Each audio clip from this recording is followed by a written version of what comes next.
words, but we kind of caught tonight, to be honest. But no worries. I'd just like to say, you know, thank you very much to each and every one of you for turning up here tonight. It's absolutely incredible to see how many actually turned up. I wasn't expecting a crowd like this, and I was totally up front. And I'd like to welcome Your Worship, Councillor Hildegard Naughton, here for Galway's first citizen, and thank you so much for kind words for launching the book. I think it's a book that the Mayor really had to launch, and you know, a book that's dedicated to the sake of Galway and Galwegians. And thank you very much, Hildegard, for those kind words. I'd also like to thank Kieran, my old buddy from Conrad, going back a long time now, since he came to Galway.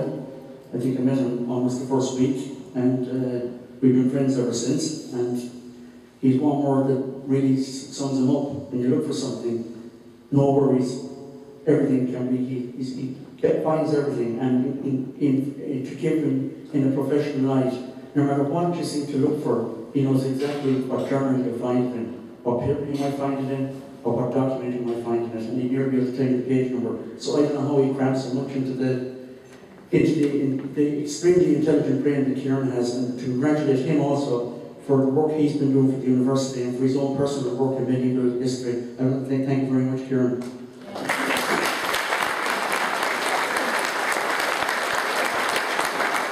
I'd also like to welcome and thank Mary Feenan from Mercier Press for another excellent production, Mary. Very pleased with you. And also that, you know, Mercier really, for me anyway, from writing, but definitely from reading other books by Mercier, they really are the creme de la creme of publishers in Ireland. There's no doubt about that. I can stand up here and honestly say that, and I know people would say it's my opinion, but I think the opinion stands on the expertise that I gained over the years from the publishing business. It's sincerely delighted to hear Mary. And at a time when Ireland needs good business people, excellent business people, it's great that you have the likes of Mary at the helm of Mercier Press, because it says a lot for the future of that particular organisation. So it's, you know, like a pity that a lot of the really good business people, and include Mary in that, it's a pity to go into politics. You know, what they could have done, what they could have done in Ireland. But that's another story, Mary. But thank you very much, Mary, for everything.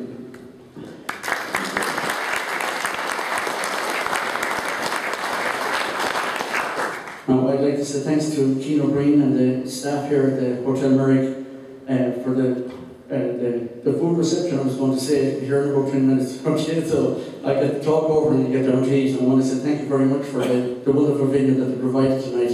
It's incredible. Thanks very much. And I'd also like to say thanks to Emma Howley for providing the wine and also providing a lot of services. In fairness to him, you know, nothing is a problem with him. You know, what you ask him, it'll be done. He's one of these guys you can definitely rely on, without a doubt. And also to thank, you know, everybody that offered help and rang me over the last couple of days. And today, to see if they do anything for me, I want to say thank you very much and sincerely for that. And thank you, Eamon.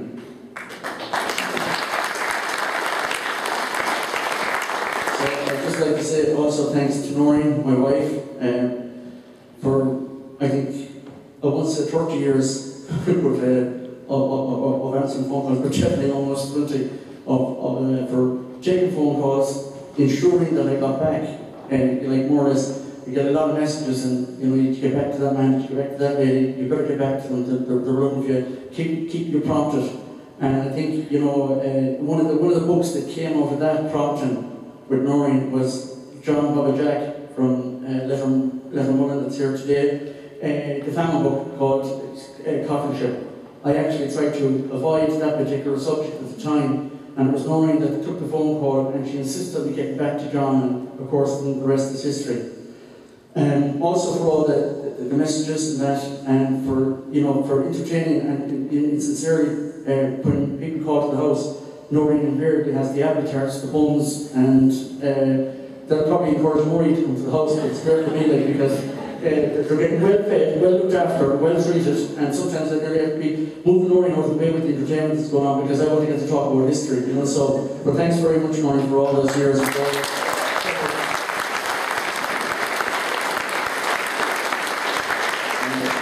I know Vincent O'Brien is down there now, Brian Finnerty, and the two of them are going to be in competition tonight for the next Avatar. And I see Vincent is almost thinking he's Vincent this time. So I'd like to say thanks also to Patrick and David. David, who was looking after the sales tonight, and Patrick was not here, but it's always a great support. I want to thank him very much for all the years of that help. Since they were little children, they've been with me, so, well, obviously, but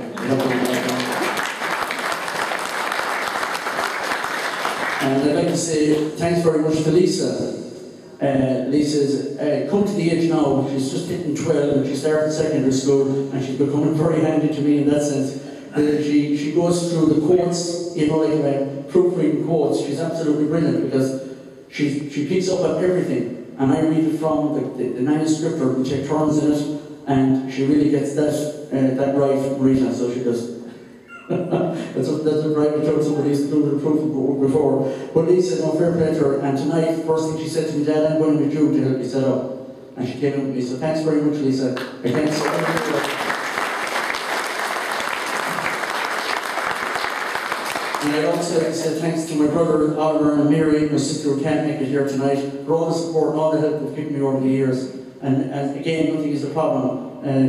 Oliver, I have to say thanks to him for the last launch. He looked after everything, and I, in my stupidity, forgot to mention him. So that's for tonight. And you can thank Patrick Bowen as well. Now, a grateful appreciation to the staff of the National Library of Ireland, the James Hartman Library in UIG, and of course the County Library. We couldn't function without these facilities. They're absolutely incredible, and it's just amazing the amount of information that's there, and some of it hasn't been looked at in years. But it's great to have that facility. I'd like to also acknowledge Declan Dooley and Hilary Martin from the staff of Galway Independent, who've been a great support to me over the time. And thanks to all the media, Galway BFN, Radio Gaeltachta, the Connacht Tribune, the Tuam Herald, Galway Advertiser, Galway Independent, and people involved in this, Brendan Carroll, David Hickey, Joe Shaughnessy, Ronnie O'Gorman, Declan Varley, Tom Kenny, Keith Finnegan, Tom Gilmore, Jim Carney, James Cassidy, Hal O'Dowd, Des Kelly, and Murchie Donshawning. Without these people as well, the book wouldn't get out to the media, and every time they turn up trumps, it's just incredible. And I'd like to acknowledge their support here tonight, because that's what makes a night like tonight a success. I'd also like to congratulate two people that's here tonight, two old friends, maybe I shouldn't say the word old, Bernie O'Hara on his latest book, Kildare, The History of the Parish in Mayo. It's an absolutely incredible book. It's, without doubt, in my opinion, it's a benchmark for publications, local publications on local parishes and that. And for the excellent production by Joe Flaherty and Castletrent, it was it was launched on Wednesday night by Padre O'Dowd in the GMIT, and it's an absolute incredible read. It's an incredible book, and it's a bit heavy. I mean, in physical weight, but it's a great book. It's a fantastic book.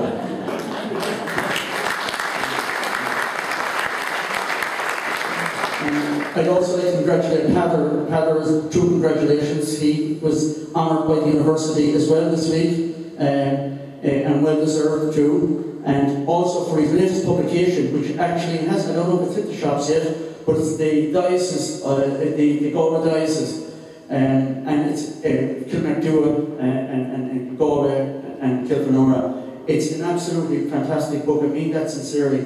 The graphics in it are just incredible, and for me personally, the one photograph that struck me in it was the Augustinian. Like, since James the Augustinian, I didn't like that at all. I was totally against that, because to me it was a 19th century building, leave it alone. But he actually made it look good for the first time in any photograph in that. So well done, Heather. But also, Heather, I'd like to say, acknowledge right now here, because going back for years, you know, when I started my mother, God rest her, was the source of all, we'll say, for me getting on the track of folklore, history and archaeology as a youngster. And I didn't actually fully realise what was happening to me at the time, that I was being indoctrinated without me even knowing it. And the fruits of that is the books that she actually gave me, which I still have. They're absolutely incredible books on the history of Ireland and the folklore. And then I moved on from there, and I heard about a man by the name of Pat O'Dowd who was given a course in the GMIT in 1981, a night course in archaeology, and I went up. And from that particular goal, that particular start, I was hooked immediately. And I always think of Mrs. Carr, Noreen's mum, God rest her, my mother-in-law. She would come over on Sunday afternoons, and there was archaeology on television. There used to be a programme on every Sunday.